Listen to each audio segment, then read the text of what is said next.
біз әлі де сол шикізатқа тәуелді мемлекетпіз. Енді осы жағдайда Қазақстан қандай қадамға бару керек? Қазір бізге Евразиялық экономикалық одақтан шығу керек деген халық тарапынан айтылады. Шығу керек па бізге қазір? Қалайша ол Ресей өзінің қарым-қатынасын жаңағыдай басқа елдермен дұрыстайды. Сол кезде бұл нәрсе өзінің актуалдылығын жоғалтуы мүмкін. Елімізде бір жаңа тауар шығаратын болса, жаңа бір өнім шығаратын болса, бір жаңа бір ашылулар болатын болса, бізде енді бір Қазақстанның бір кемшілігін айтайық, жамандайық деген ой жоқ. Қайырлы күн біздің YouTube арнамыздың көрермендері. Бүгін кезекті шығарылымда өздеріңіздің назарларыңызға ұсынғалы отырмыз. Тақырып бұл Қазақстанның қазіргі экономикалық ахуалы жөнінде болмақ. Қонағымыз сарапшы, экономист Оразбек Мырзақұл. Ореке, қош келдіңіз. Қош көрдік. Біздің YouTube арнамызға. Жалпы сұрақтардың төңірегі негізі бұл Қазақстанның қазіргі экономикалық жағдайы жайында. Жалпылама болғанмен де қазір біртіндеп тереңірек енетін боламыз. Бізде кеше осы бір 2 күн бұрын ұлттық экономика министрі Әлібек Қуантаров айтты, экономикасы Қазақстанның 4,4%-ға өсім көрсетті деді. 21 жыл ол. 2021-дің қорытындысы бойынша. Жалпы енді осы мәлімдеме қазақстандықтарды бұл қаншалықты қуанта алады, бұл біздің реалды өмірімізде қаншалықты көрініс беретін өсім? Бұл негізі бізде жалпы ішкі өнім дегенде жалпы содан бастайық. Жалпы ішкі өнім дегеніміз, яғни белгілі бір уақыт аралығында, яғни 1 жылдың ішіндегі біздің мемлекеттің территориясындағы өндірілген тауарлардың жалпы құны және де көрсетілген қызметтердің жалпы құнын соны көрсететін бір көрсеткіш. Ол дегеніміз, яғни біз елімізде қандай тауарлар шығып жатыр, оны сатқан, яғни сатқан кездегі көрінісі. Мысалы 2021 жыл бізде шамамен 4,4%-ға көбейтілген, ол бір 200 миллион доллар шамасында көрсеткіш. Бұл дегеніміз бізде егер ескеретін болсақ, мысалы, ары қарай біз оның құрамын қарауымыз керек. Яғни құрамын қарайтын болсақ, бізде ол жерде 60%-ға жуығы ол мұнайдан келіп түсетін табыстар, яғни шикізаттан.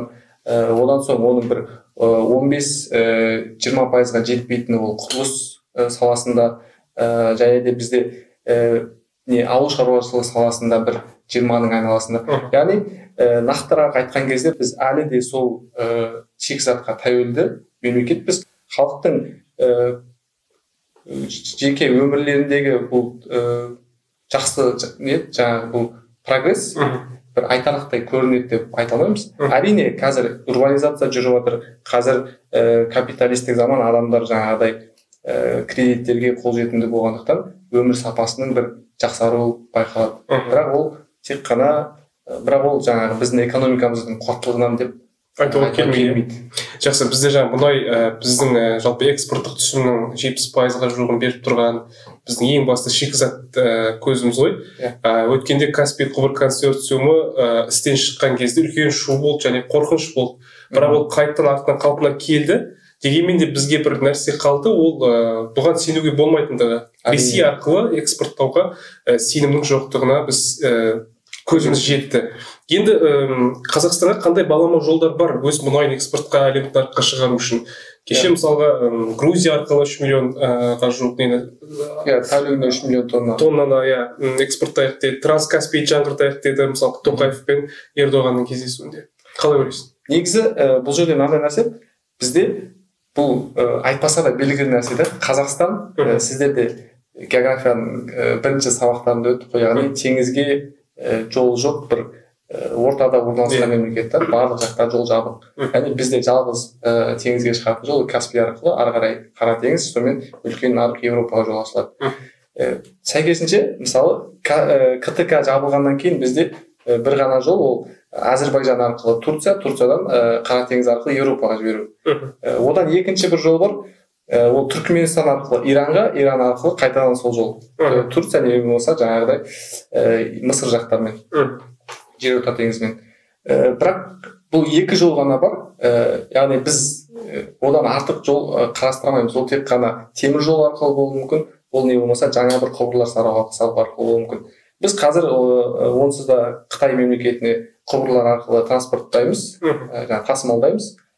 Негізгі біздің клиенттер былайша айтқан кезде нарық мұнай бойынша ол Италия, ол Нидерланды, ол Еуропа. Олар біз жаңағы Ресейдің инфрақұрылымын қолданамыз негізі. Неге Ресейдің? Себебі КТК ол айтылады жаңағыдай бірге жасалған жоба деп. Иә. Бірақ оның ішінде Қазақстанның үлесі 19%, жаңағыдай Қазмұнайгаз. Иә. Осы жерден алып қарайтын болсақ, мысалы, Грузия арқылы өткізу әрине бізге мынандай нәрсе ғой, альтернативті жол әрдайым керек. Бұрын керек болған, қазір де керек, оны дамыту керек. Бірақ бұл бір ғана факторда уақыт. Яғни оны салу, оны жолға қою өте үлкен. Қаржыны алып тастаған кезде уақытты талап етеді. Бірнеше онжылдықтар кетуі әбден мүмкін, иә? Бір 5 жыл кетуі мүмкін. 3 жыл, 5 жыл. Енді осы КТК мұнай құбырын, жаңағы Каспий құбыр желісін Ресей Федерациясы национализация істеуі мүмкін деген әңгімеде шықты. Бұл шындыққа жанасатын ақпарат па? Жалпы олай істеген күнде не болады? Олай істеген кезде негізі енді Ресейден көптеген сюрприздер көбейіп кетті ғой. Негізі заң аясында олар олай жасау үшін жаңағыдай Қазақстанның үлесін, долясын сатып алу керек, одан соң ғана жаңағыдай национализация жасайды. Яғни акционерлердің үлестерін сатып алу арқылы ғана, выкупать ету арқылы. Олай болу меніңше болу ықтималдығы төмен. Себебі ол жерде онсыз да үлкен контролирующий пакетті Ресей алып отыр. Және де олар тек қана ол жерден біздің мұнайды емес, өздерінің де мұнайларын Еуропаға экспорттайды.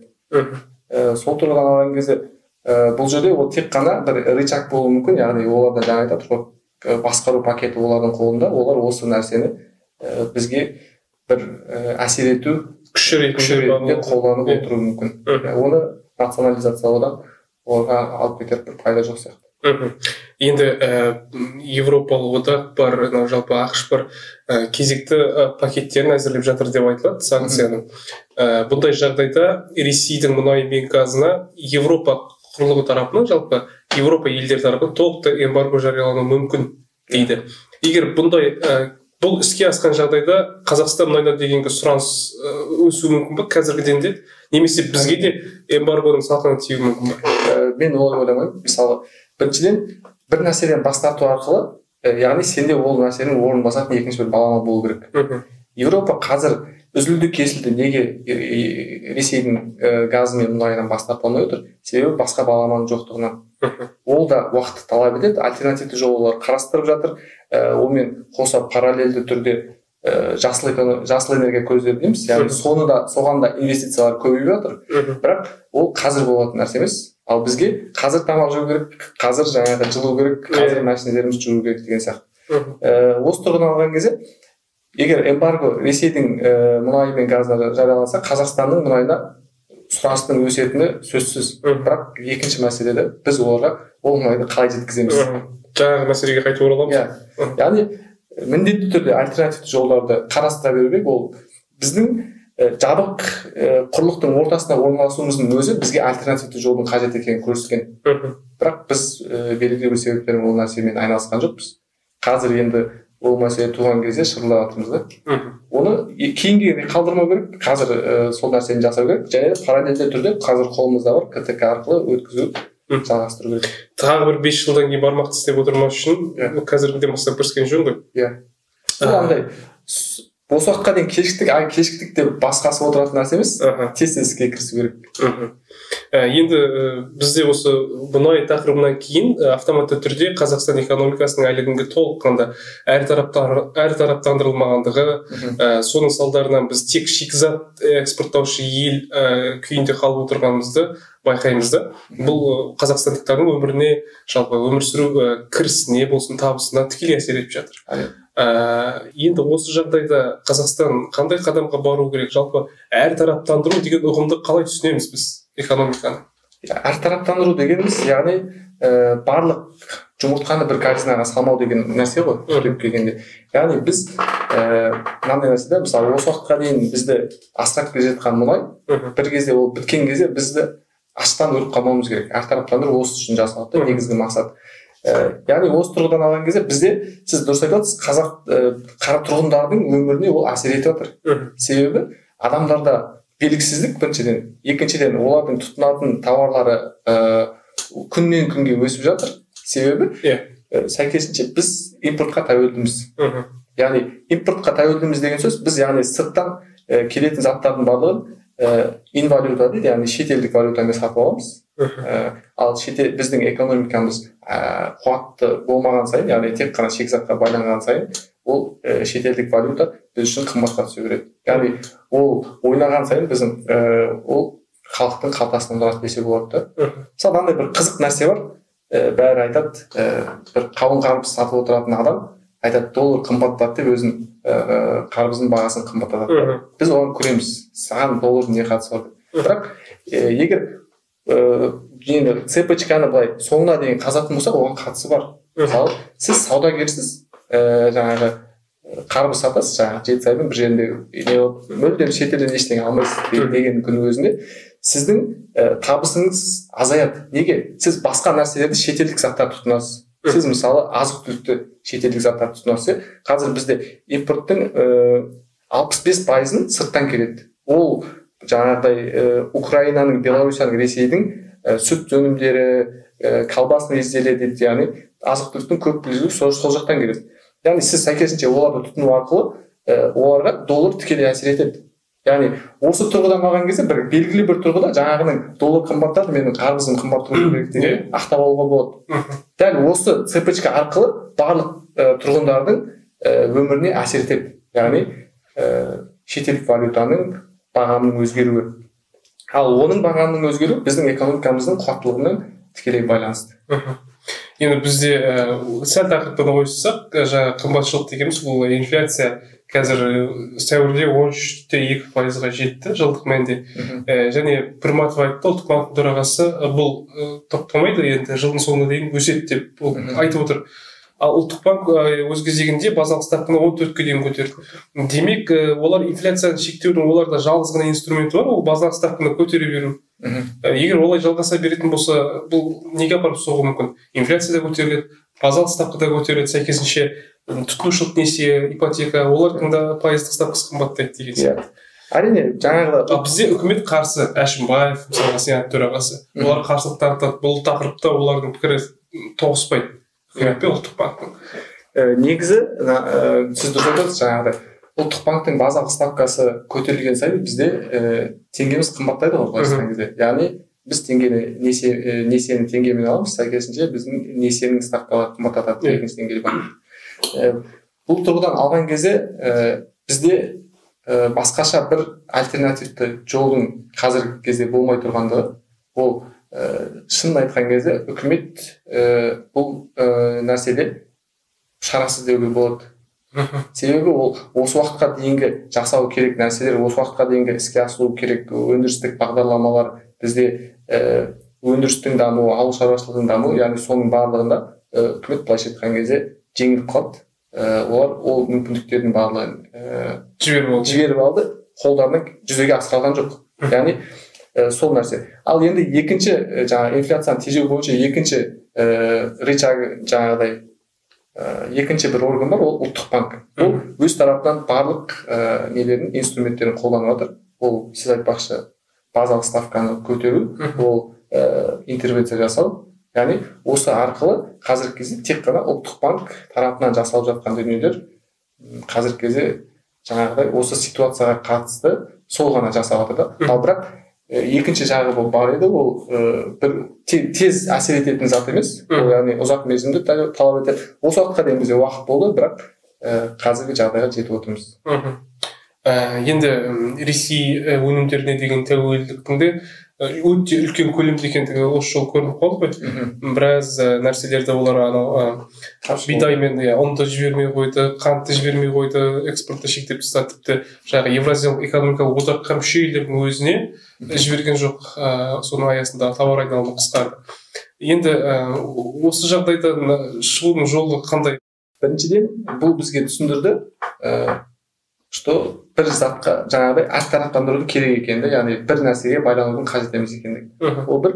Екіншіден, біз міндетті түрде альтернативті жолдарымызды іздеуіміз керек. Яғни ол жаңағыдай азық-түлік өнімдері болсын, ол басқа нәрсе болсын, міндетті түрде екінші нәрсе ол кейбір заттарды мысалы біздің Қазақстанның өзінде өндірген бәлкім арзан шығуы мүмкін. Яғни осындай нәрселерді бір терең зерттеулер арқылы анықтау керек та бізде қандай тауар өзімізде шығарсақ болады. Оны өзімізде болмаса да біз сырттан дайын товар емес, жартылай дайын товарларды алып келіп өзімізде құрастырсақ болады деген. Яғни осы нәрсе өте актуалды қазіргі кезде. Бағанағы экономиканы әртараптандыру деген сұраққа қатысты мысалға біздегі ең басты бұл экспорттап отырған тауарларымыз мұнай, газ, металлургия, тағы да басқа сондай бір жер астынан шығатын қазба байлықтар негізінен. Ал бізде адами капитал дамытатын, адамның мүмкіндіктері арқылы табыс табатын нәрселерге әлі біз мүмкіндік беріп жатқан жоқ сияқтымыз, оған жағдай жасап жатқан жоқ сияқтымыз. Шын мәнінде біз оларға жағдай жасай алсақ, табыс елеулі түрде өсетін еді ғой мысалға. Олар қосымша бір қосатын құны болады олардың мысалға. Шикізатта ондай жоқ дегендей. Қазақстан бұл тұрғыда қандай әрекетке бара алады жақын арада мысалға, жақын 10 жылдықта деген сияқты. Қазақстанда мысалы жақсы нәрсе осы жерден жаңағы нәрсе келеді, яғни біз сыртқа тасымалдауды қажет етпейтін нәрселер сатуға болады да, ол біздің елдің тұрғындарының потенциалдары, қарапайым түрде жақсы білікті мамандарды дайындайтын болсақ, ол қазіргі кезде мысалы IT деген сала бар, ол жерде былай айтқан кезде қашықтықтан отырып табыстау беруге болады. Яғни біз өзіміздің IT продуктілерімізді экспорттамасқа неге тек қана неге экспортқа біз шикізатты жаңағы қолмен ұстап тек қана жерден қазып алып шығаратын нәрселер шығарамыз, ал одан басқа көзге көрінбейтін нәрселер бар қазір. Ол қабілеттер адамдар. Одан бөлек бізде яғни бұл тұрғыда қазір не істей аламыз? Бұл кезде мемлекет тарапынан ең бірінші неге ғылымға көңіл бөлу керек, менің ойымша. Неге? Себебі мысалы біз барлық адамдарды тек қана бір жұмысты істетіп қою ол дұрыс емес. Бір адам болу керек, не болса бір орган болу керек, бір жаңағыдай еңбек бөлінісі деген нәрсе бар ғой. Мысалы сізде 10 адам жұмыс жасаса, соның барлығы бір жұмыс жасамайды ешқашан. Бір адам болсын, оның ішінде жаңағы стратегиялық бағытқа жауап беру керек. Бір адам болсын, сол нәрсені біз бір нәрсені істеп отыру ол дұрыс емес. Яғни 10 жыл бойы бір нәрсемен айналысу. Яғни сіз жылдан жылға бір жаңа өнімдер қосуыңыз керек, жаңа бағыттар ашуыңыз керек. Яғни оған белгілі бір мидың былай айтқан кезде белгілі бір бөлігін босату керек. Яғни сол үшін ол бізде ғылымда, яғни R&D дейді, Research and Development деген. Оған әрбір компаниялар, жеке компаниялар шетелде практика бар, яғни олар ақша бөледі, өте көп көлемде. Оған мемлекеттер көп ақша бөледі. Ол қазіргі соңғы кездері үлкен дамыған мемлекеттерде Жапония, ақш барлығы 3% жалпы шығын. Ал бізде ол шамамен 2% құрайды. 1,8.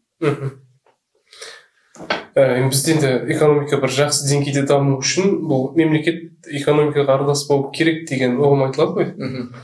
Осыған байланысты ұлттық банк кезеңмен жаңа мемлекеттік бағдарламаларды қаржыландырудан кететіндігін айтып жатыр, мысалға 2025 жылға дейін деген сияқты. Негізі халықаралық зерттеулерге сүйенсек те, ресми алып тастағанда Қазақстан бір 100% араласатын ел саналады екен негізі мемлекет экономикаға. Өз басқарады, өз қояды, өз шешім шығарады, килікпейтін жерде килігеді деген сияқты. Ондай әрекеттер жоқ емес бар. Қашан Қазақстан нарығы сұраныс пен ұсыныстың нәтижесінде дамуға келеді? Қанша уақыт керек болған? Не нәрсе, қандай бір реформа жасалу керек па? Жалпы. Енді негізі оған қашан деген сұраққа жауап беру үшін өзгерістердің басталуынан шығу керек та. Мысалы, егер бізде өзгерістер 5 жылдан кейін басталса, ол 10 жыл кетуі мүмкін. Бүгін басталса, ол алдағы 5 жылда орын алуы мүмкін. Яғни бізде қазіргі кезде негізі халықтың арасында көпшілік 50 жылда ел жаңа деген сияқты. Мысалы, жақында екінші президент сонша 30 жылдан кейін бірінші көрген. Яғни ол кісіде қазіргі кезде халықтың арасында сенім бар, бір үміт бар. Яғни осы кісі бір өзгерістер алып келеді деген сияқты. Мен де жеке өзім ол кісіге сенемін. Яғни ол кісінің президенттігі кезінде бәлкім бір вау эффекттер болмауы мүмкін, бірақ ол кісі сол вау эффекттердің несін фундаментін қалып кетсе, соны қалып кеткен өзі жеткілікті. Мысалы ол қазіргі кезде неге біз ескі адамдармен жаңа Қазақстан құруға тырысып жатырмыз деген нәрселерді. Оның барлығы осы белгілі бір уақыттың ішінде бізде мамандардың жоқтығы, яғни бір уақытта мынандай бір волшебный бір сиқырлы таяқша жоқ та, барлығын ержеретін.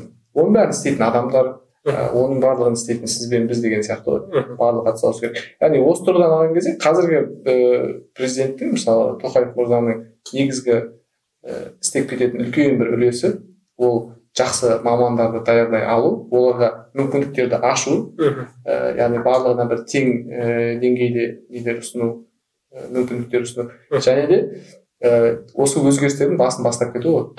Яғни олар басталса, әрине бізде жаңағыдай мемлекеттің экономикадағы үлесі азаяды. Яғни ол 100% жоқ деген нәрсе мен өзім білмейді екенмін әлемдік тәжірибеде. Себебі экономикалық теорияның дамуына келетін болсақ, басында яғни солай болған, жаңағыдай laissez-faire дейді, яғни барлығы мемлекет мүлдем араласпау керек, нарық өзін өзі реттеу керек. Бірақ осы ең соңғы қазіргі кезде қолданатын кейнсиандық теория дейді, яғни ол бойынша мемлекет керек кезде араласып, жаңағыдай нелер жасап тұру керек. Өзінің араласатын жерлер болады, мемлекетте? Өзінің араласатын жерлер болады, бірақ ол андай емес та, полностью кіріп кету деген сияқты. Өзінің функциялары бар, соны орындау керек, араласатын жерде араласу керек. Бізде мысалы қазір баға өсіп бара жатыр, инфляция өсіп бара жатыр, ондай кезде үкімет қайда қарап отыр, неге әкімдіктер жұмыс істемейді деген нәрсені айтылуы заңды ма негізі? Әрине заңды. Себебі үкіметтің мысалы мынандай нәрсе, осы уақытқа дейін егер бағдарламаларды қарайтын болсаңыз, мысалы үкіметке осындай тапсырмалар берілді. Ол ауыл шаруашылығын дамыту, ол жаңағыдай КФИР деген бізде болды, үдемелі индустриалды даму деген. Яғни сол программалардың барлығының дұрыс нәтиже бермеуі, ол тікелей үкімет жауапты болған. Яғни оны артын қаза беруге болады, бірақ нақты түрде мынандай нәрсемен жұмыс жасау керек та, бір адамға міндеттер жүктелу керек, ол соған жауапкершілік алу керек, сол жүктеген міндеттер бойынша одан сұралу керек. Яғни бізде ондай орган кім? Үкімет. Яғни ол осы уақытқа дейін эффективті емес жұмыс жасағанын көреміз да. Яғни сол тұрғыдан алғанда. Екінші, бізде антимонополиялық ұйымдар, яғни бағаны реттеуге байланысты. Яғни ол жерде көптеген нюанстар бар. Мысалы, коррупция бар, әртүрлі осы соңғы кездері бізде енді беттері ашылып жатыр, мысалы коррупциялық нелердің схемалары. Мысалы, ол тот же самый сол утилизборға байланысты, басқа да осындай үлкен көлемде жаңағы мемлекеттік қаржыны жымқырды деген адамдар ұсталып жатыр да. Яғни соның барлығын қадағалайтын әрине ол қарапайым адам емес, тиісті органдар бар. Сол себепті белгілі бір тұрғыда ол заңды. Екіншіден, қарапайым халық салық төлеп отыр мемлекетке. Яғни сәйкесінше мемлекеттік органдардан сапалы бір қызмет талап етуге құқылар бар. Қазір бізге Евразиялық экономикалық одақтан шығу керек деген халық тарапынан айтылады. Бір өкпе болсын, бір өтініш па, тіпті кейбіреулер талап қояды. Шығу керек па бізге қазір? Мынандай нәрсе, шыға аламыз ба егер шығайық деген күннің өзінде? Бізде қазір негізі осы уақытқа дейін ол тиімсіз болып келді, жаңағы экономикалық одақ. Бірақ мынандай нәрсе, неге тиімсіз болып келді? Соған жауап беруге. Біріншіден, ол біздің мемлекетті, біздің экономикамызды импортқа тәуелді бір экономика қылып өсірді осы уақытқа дейін. Ол қалай, мысалы, сіздің көршіңіз бар, баласы бұзық, жаңағыдай зиян әдеттері бар, темекі шегеді, басқа қылады. Сіздің балаңызды қасына етіп алады да, сол нәрсені былайша айтқан кезде, сіздің балаңыз дамымайды, тек қана ананың еріп жүре береді. Сондай нәрсемен келдік та, мысалы біз өзіміз ештеңе өндірмейміз, өзінің мнениясы жоқ дейді, мысалы өзінің ұсынатын бір тауар жоқ экономикада, тек қана ол жақтан алған тауарды тұтына береміз. Осындай нәрсеге келдік. Ол жаңағыдай көрініс тапты бізде азық-түлік шаруашылығында, азық-түлік несінде біз өзімізді қамтамасыз ете алмаймыз, 35% ғана. Ол көрініс тапты біздің автопромның көп бөлігі ресейлік нелер, автомашиналар, және де олардың жылдары андай орысша сөз бар, оставляет желать лучшего деген сияқты. Сондай нәрсе. бірақ енді қазіргі кезде неге мысалы бізге ашу жиналды осылардан бастап. Мысалы халықтың өте орынды ол шайх деген. Бірақ екінші дәл қазіргі ситуация қалай да? Дәл қазіргі ситуация Ресейдің рыногы көптеген шетелдік брендтерден, көптеген шетелдік ол жаққа келіп жатқан тауарлардан қол үзіп қалды. Яғни осы кезде біздің одақта болуымыз біз тек қана бір транзиттік потенциалды дамыту арқылы, яғни бізден ала алады олар, джектен ала алмаса да бізден ала алады. Яғни біз ортада бір делдалдық қызмет көрсету арқылы бір пайда табуға болады негізі. Біздің экономика қазір 5 елдің ішіндегі бірінші болып шыға келді ғой. Жалпы халықаралық рейтинг агенттіктерін бағалау бойынша да сол жағынан. Соны бір пайдаланатын кез келіп тұрған сияқты. Соны пайдаланатын кез келіп тұр. Яғни бұл тек қана жаңағыдай уақытша ғана нәрсе болуы мүмкін да. Яғни осы санкциялар қалайша ол Ресей өзінің қарым-қатынасын жаңағыдай басқа елдермен дұрыстайды. Сол кезде бұл нәрсе өзінің актуалдылығын жоғалтуы мүмкін. Бірақ жалпылама айтқан кезде негізі ол бізге керек емес одақ еді, бұл мүшеге түсу, одаққа кіру бізге қажет емес еді. Бірақ дәл қазіргі уақытта сондай бір мүмкіндіктер бар, соны қарастыру керек. Яғни нақты шығу керек деген, осыған дейін менің позициям нақты шығу керек болса, қазір бір терең бір анализдер жасап көру керек. Яғни бізге бір пайда табатын мүмкіндіктер болса, неге ол нәрсені пайдаланамыз да. Себебі осы уақытқа дейін сол жерде болып біз бір еңбегіміз сіңді да ол. Оның үстіне бізде қазір Ресей елінен Қазақстанға қарай үлкен бір миграциялық процесс жүріп жатыр ғой. Оны мысалға соңғы 1-2 айдың көлемінде 1000-ға жуық жеке және заңды тұлғалардың шоттары ашылған банктерде.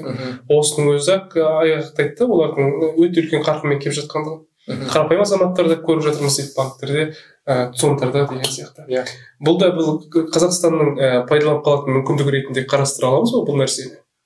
Бұл нәрсені егер мына нәрсе негізі экономикада көп жерде айтамын мен, ең көп мультипликативті әсер беретін ол адамдар.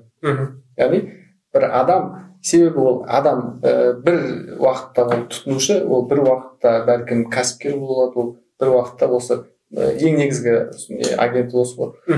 Яғни олардың келуі, егер олардың төлем қабілеттілігі жақсы болса, біз үшін біздің экономикаға жаңа тұтынушылардың келуі.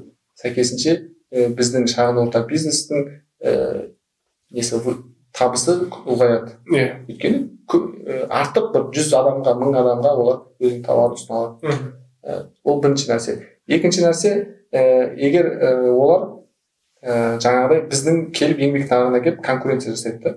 Бұл нәрсені бір қысқа мерзім уақытында тиімсіз болып көрінуі мүмкін, бірақ ұзақ мерзімде бұл да өзінің оң әсерін бере алады. Неге? Себебі ол жаңағыдай еңбек нарығындағы адамдардың біліктілігінің артуына алып келеді да соңында. Яғни конкуренцияға түсіп ол бір күн болмаса екінші күні жаңағыдай Ресейден келген Иваннан жақсырақ білім алуға жақсырақ қабілетін шыңдауға тырысатын анық.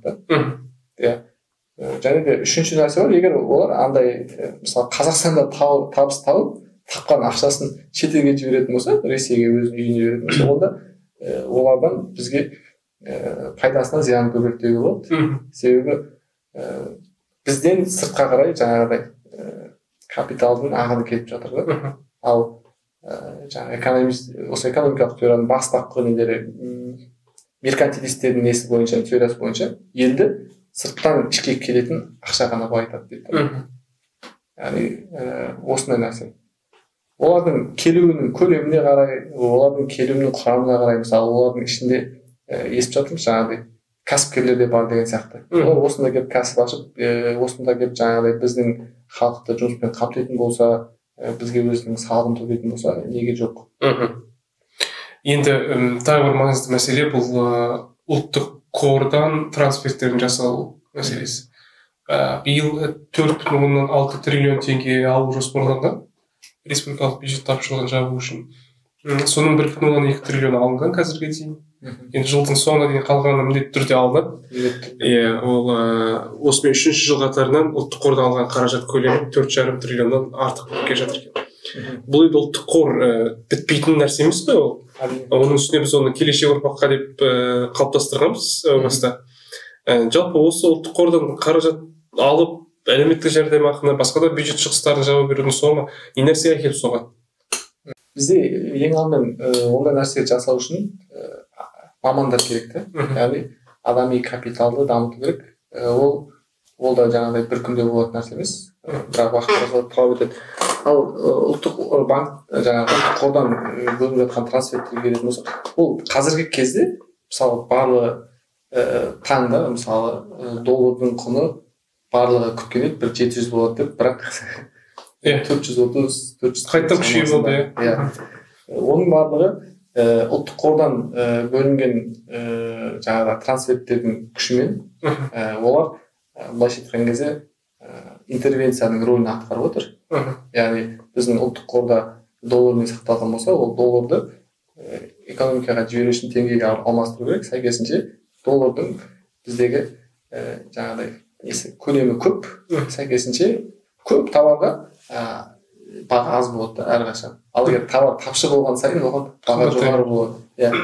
Осындай нәрсе қазіргі кездегі не отырған, ол қысқа мерзімде негізі ақталатын еді. Бір белгілі бір шоктарды ұстау үшін, мысалы сізге қарапайым түрде мысалы халық ретінде жаттыңыз, ертесіне тұрсаңыз, мысалы 480 еді, ертесіне тұрсаңыз 700 болып кетсе, сіз паникаға түсесіз.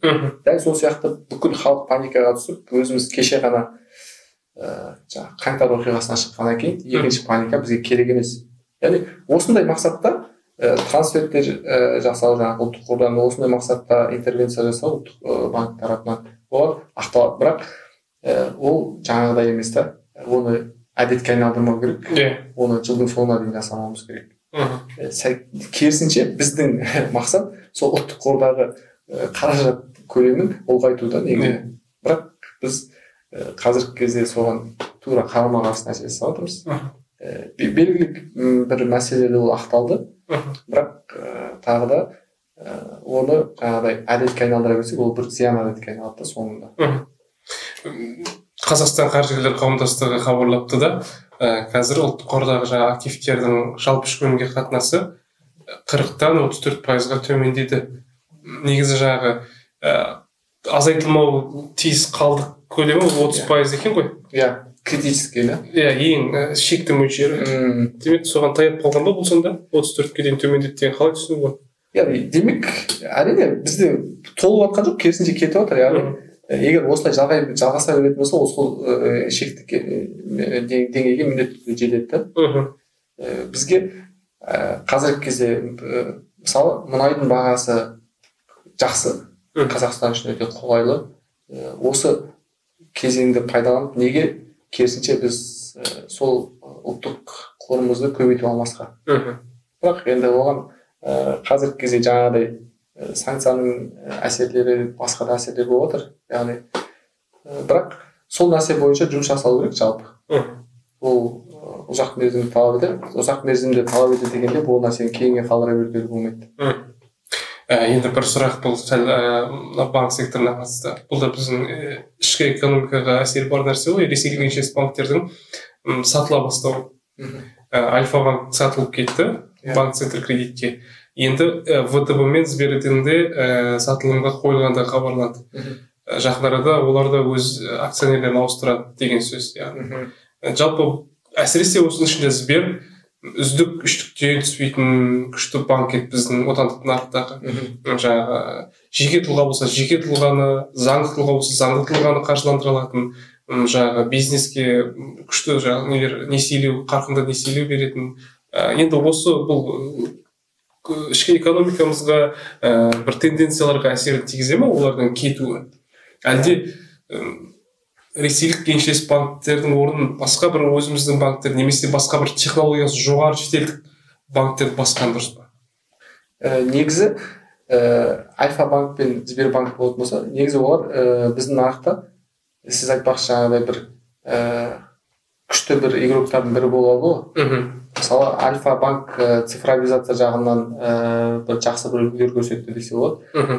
Олардың сатылуы мынандай, олар жаңағыдай өзінің кредиттік портфелі бар, жаңағы депозиттік портфелі бар, яғни барлығы толығымен жаңағы біздің банк центр кредиттің мысалы несіне өтеді, құзырына өтеді. Бұл жерден біз мынандай нәрсе да, банктың саны азайғанымен оның құрамы азайған жоқ, яғни сол кредит алған адамдардың кредиті сол, ол жерге салым салған салымшылардың да үлесі тура сол қалпында. Бәлкім олар сатылады дегеннен кейін көбісі алып басқа банктерге ауыстырған болуы мүмкін, бірақ соңғы мән өзгерді деп айта алмаймыз. Иә. Бізге қайта жақсы банктердің азайғаны.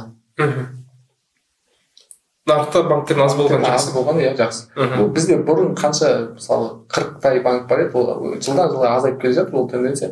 Банктер азайған сайын олардың сапасы артады. Яғни қазіргі кезде бір 28-30 шамасында ғана бар шығар екінші деңгейлі банктер. Яғни ол бір барлық жаңағыдай капиталдың бір белгілі бір көп жаққа шашылған емес, мысалы мықты банктерде шоғырланғаны жақсы нәрсе.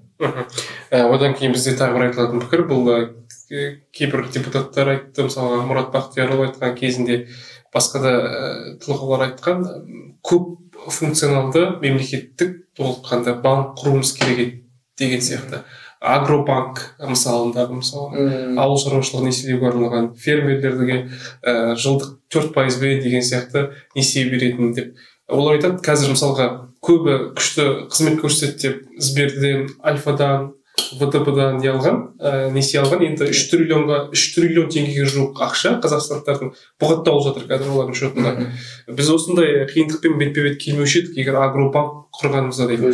Иә. Ал кейбіреулер айтады, бізге әзірге агробанк керек емес, ол бәйтерек холдингі бар, мысалға өзінің еншілес компаниялары арқылы қаржыландыратын деп айтылады.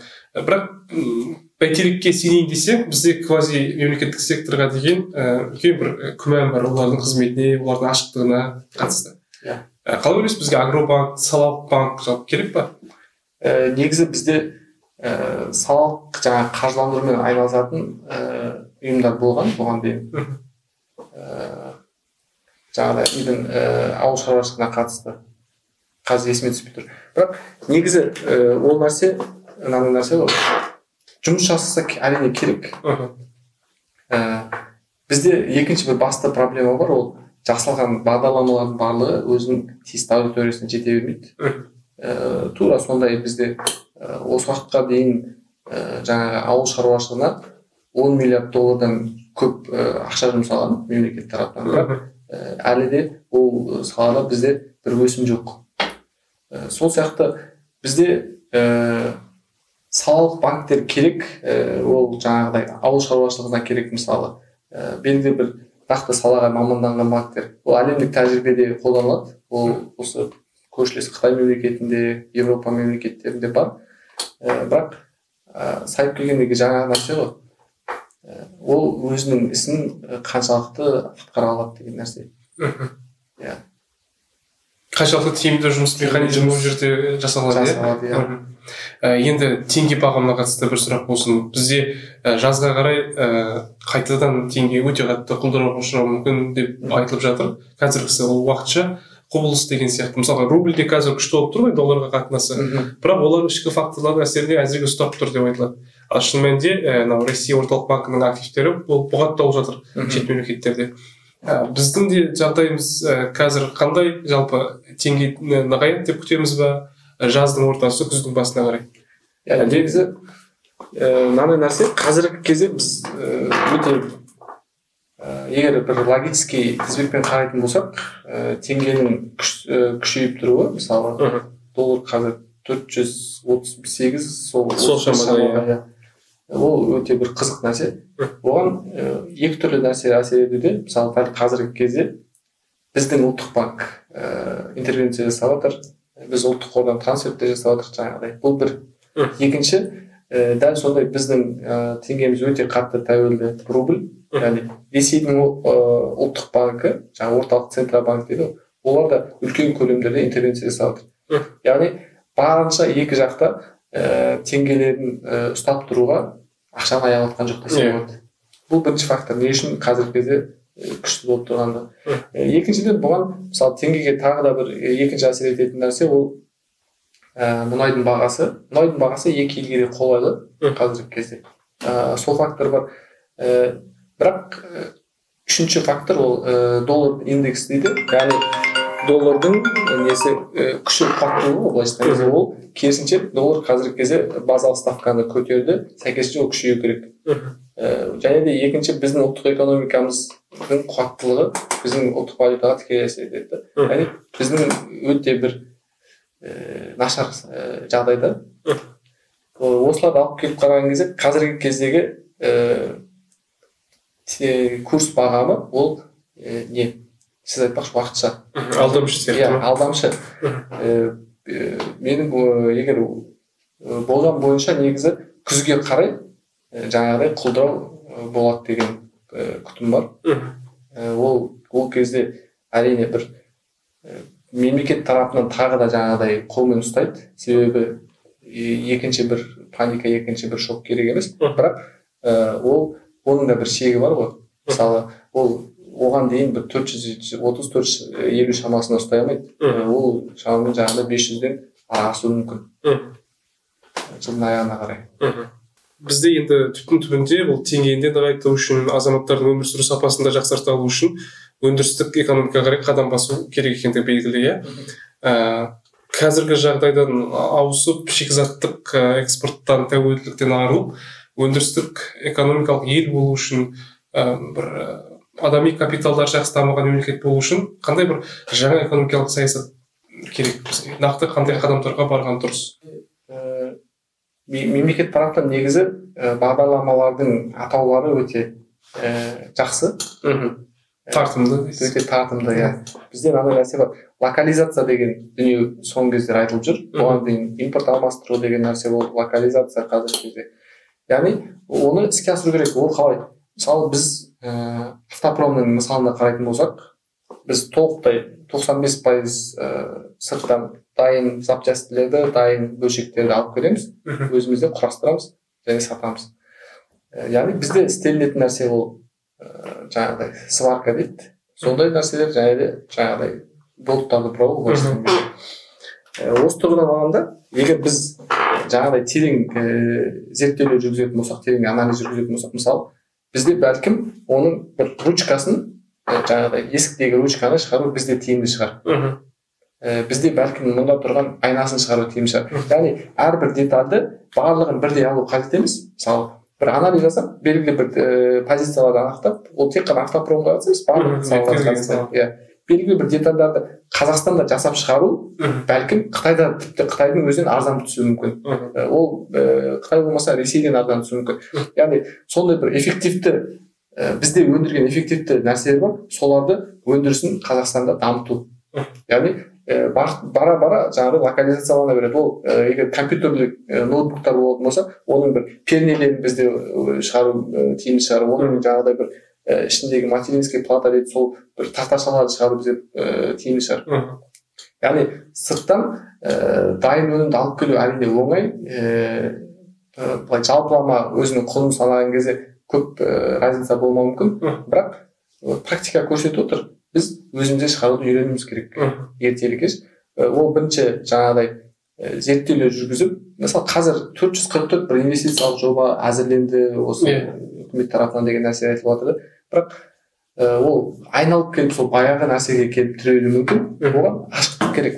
Яғни детальда көру керек. Не қандай жобалар, қандай салаларда, не өнеркәсіп ашылайын деп қалай болады деген сияқты.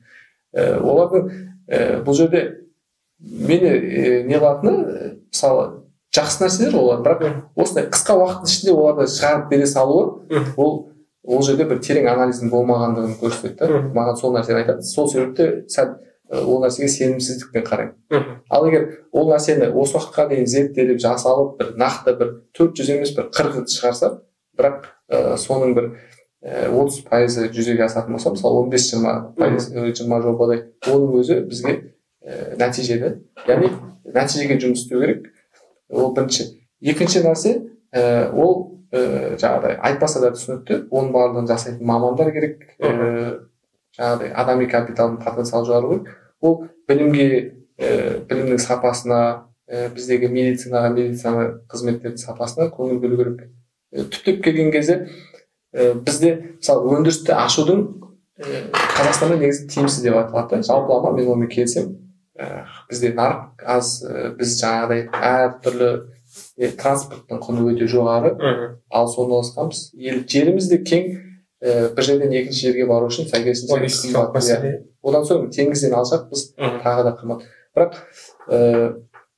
бізде демек жаңағыдай тасымалдауға қажет етпейтін нәрселерді көңіл бөлу керек. Ол креативті экономика деп айтып жатыр. Яғни осы салада нақты жобалар жасап шығаратын болса, одан соң бір егер мынандай нәрсе бар да, сізде елімізде бір жаңа тауар шығаратын болса, жаңа бір өнім шығаратын болса, бір жаңа бір ашылулар болатын болса, ол қанша жерден транспортировкасы қымбат болсын, қанша жерден басқа болсын, оны сатып алуға дайын адамдар табылады. Айналып келген кезде сол ғылымның дамуына келіп тірелеміз, адами капитал, ғылым. Бізде жаңағы өндірісті ашу қиын дегеннен шығады, оның үстіне инвестициялық тұрғыдан бір тартымсыздықтар бар. Ол жаңағы әділ соттың жоқтығы Қазақстанда, инвесторлар өз құқығын қорғай ала ма жоқ па деген нәрсе күмәнданады. Оның үстіне жаңағы коррупция, инвестор бір облысқа барса, ол облыстың басшылығы одан бір ақша дәметіп отырады, бір өзінің жаңағы үлесін алып қалайды деп. Бұндай нәрселер жаңағыдай бір демократиялық қоғамға бейімделген, ашықтыққа бейімделген инвесторларды шошытатын нәрсе ғой шындап келгенде. Осы тұрғыда алғанда да біз ақсап жатқан сияқтымыз. Өте ақсап жатырмыз. Мысалы қазіргі пандемия деп санкциялардың несінен кейбір өзінің заводтарын Ресейде салған компаниялар бәлкім Қазақстанда салуға ынталы болуы мүмкін. Сол мысалы шина өндірісі заводтар көпшілігі Ресейде салды. Яғни әрине түсінікті, бір жағынан жаңағыдай нарық үлкен, басқа ол жақта Ресейдің өзінің заводтары бар, яғни инфраструктура белгілі тарапта жақсырақ. Бірақ қазіргі жағдайды пайдаланып, бәлкім олар осы жерге салғысы келетін болса, сіз айтпақшы жаңағыдай біздегі коррупция, жаңағыдай жергілікті әкімдердің біраз дәметі, яғни осылардың барлығы дұрыс жұмыс жасаса, бізде сол шетелдік компаниялар ашылу ықтималы жоғары. Ол біздің экономикамызға құйылып жатқан инвестиция, ол бізге жаңадан ашылып жатқан жаңа жұмыс орындары, біздің сыртқа қосымша құнмен шығаратын экспорттық тауарларға түптеп келген кезде. Бізде осы жақында осы бір апта бұрын Смайылов Әлихан үкімет басшысы айтты, осы 2025 жылға дейін 116 мың жұмыс орнын ашамыз деп. 116 мың деген цифрдың өзі өте ауқымды нәрсе ғой. Ол 10 мың емес, 20 мың емес, 100 мыңнан астам жұмыс орны. Бірақ ол қандай жұмыс орны болады, қай саладағы нәрселер болады, ол жағы баса айтылмаған. Содан кейін бізде бизнестің жол картасы, шағын және орта бизнесті қаржыландыруға байланысты неше түрлі бағдарламалар бар, кредиттейтін, субсидия беретін. Бірақ біздің елімізде бір тіс пастасын шығарыпты, немесе бір тәрелке шығарыпты, айна шығарыпты деген нәрсені ешқашан естімейсің бізден. Бірде екілі киім тігетін фабрика, цехтар бар, бірақ олар мемлекеттік тапсырысқа жатып алған барлығы, соның есебінде күн көреді. Полицияға, өрт сөндірушіге, дәрігерге халат тігеді деген сияқты болды. Өзінің үлесін, жылдық табысын түсіріп отырса, сонымен шектеледі. Біз Астананың шетіндегі арнайы экономикалық аймаққа барған кезімізде аты дардай арнайы экономикалық аймақ деп кезінде ашқан, мысалы Астанада осының бір екеуі болу керек. Бірақ барлығында сол киім тігетін жердегілер тек госзаказды орындайды. Сондай бір жеке өзіне табыс табатын, жеке аудитория іздейтін, клиент іздейтін бір нәрселер ашылды деген ешқашан естімейді. Ал бұл 116 мың жұмыс орны, қандай жұмыс орны, ол да түсініксіз. Бір прозрачность дейді ғой, сондай нәрсе жоқ бізде. Барлығы бір күмәнді, дүдамал күйде қала береді. Бұндай жағдайда бұл экономиканы өрлету аса бір қиынға соғатын нәрсе сияқты. Жаңағы мемлекеттің қатысын азайту, мысалы, осы тұрғыдан да болған дұрыс сияқты. Мысалы, олар мысалы күнін жаңағыдай мемлекеттік тапсырыстарды орындаумен көріп отырған жаңағыдай тігін цехтары өте көп. Ол дегеніміз бір экономикаға қосымша құн қосып жатқан жоқ. Ол тек қана белгілі бір адамдарды әрине жұмыспен қамтып жатыр, оларды асырап жатыр. Бірақ жаңағыдай бізді елді дамытатын ол сырттан келетін қаражат. Ол сырттан біз қалай қаражат аламыз? Ол біз сыртқа өзіміздің тауарларымызды, қызметтерімізді көрсету, тауарларды сату немесе қызметтерді көрсету арқылы. Сол тұрғыдан алып қараған кезде, мысалы, айқын дәлелі оған осы соңғы 10 жылдық бір 2005 жылдардан бері қарай Қытайды алып қараса болады да. Олар өздерін экспортқа бейімделген бағытталған мемлекет ретінде көрсете алды. Олар барлық сыртқа не сатуға болады, не экспорттай алады, сол нәрселердің өндірістерін жасап, арзан бағада мемлекет тарапынан түрлі қолдаулар бар. Мысалы, олар сыртқа шығарған жаңағыдай әрбір контейнерге мемлекет тарапынан бір нелер бар, субсидиялар бар. Сол сияқты олардың барлығы сыртқа сатуға ынталанды. Қазіргі кезде барсаңыз, бұған дейін осыдан 20 жыл алдын өте кедей тұратын Қытай мемлекеті қазіргі кезде байып шыға кетіп былайша кезде. Кәдімгідей халқы жақсы тұрады, көп саяхаттайды. Мысалы, осы бүкіл әлемнің қай жерінде болмасаңыз Қытайға жүреді саяхаттап. Яғни бізге де осы сияқты жаңағыдай экспортқа бағытталған бағыттарды дамыту керек. Жақсы. Бізде енді бір Қазақстанның бір кемшілігін айтайық, жамандайық деген ой жоқ, бірақ жаңағы факт ол біздің экономикалық жағдайдың нашарлығы, оны бір айналып өте алмаймыз, оны жасырып қала алмаймыз, сондықтан да айтылып отыр деп ойлаймын. Оразбек, бүгінгі уақыт бөліп сұхбат бергенге көп рахмет. Әлде де айтылатын тақырыптар бар. Біз енді барынша ең маңызды деген мәселелер төңірегінде пікір алмастық, ой бөлістік деп ойлаймын. Жалпы Қазақстанның экономикасы бұл біздің билік басындағы азаматтардың экономикалық бір санасының өзгеруімен, бетбұрыстардың болуымен жүзеге асатын нәрсе. Көп бөлігі сол кісілерге байланысты. Сондықтан да тек жақсы жаңалықтар күтеміз. Сізге көп рахмет. Қадірлі достар, осымен бүгінгі біздің сұхбатымыз аяғына жетті. Сіздерге көп рахмет. Біздің каналымызға келіңіздер, лайк басыңыздар, бөлісіңіздер және комментарий қалдырыңыздар. Біздің тұрақты көрерменіміз болыңыздар. Сау болыңыздар.